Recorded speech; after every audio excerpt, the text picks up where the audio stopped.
გასული დღეების განმავლობაში ავსტრალიას მასშტაბური სითბური ტალღა დაატყდა თავს. 27 იანვარს ვიქტორიის შტატის სანაპიროს მოშორებით მდებარე ნაწილებში ტემპერატურა 48.9 გრადუს ცელსიუსს მიაღწია, რაც ახალი რეკორდული მაჩვენებელია.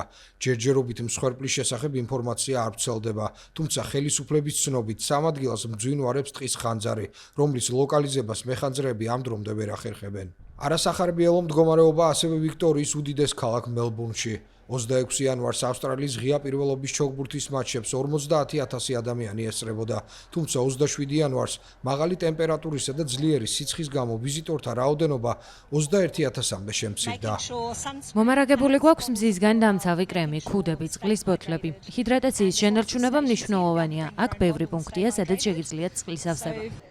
ძლიერი სიცხის გამო ჩოგბურთის ტურნირის ორგანიზატორებს რამდენიმე მატჩის გადადება მოუწიათ.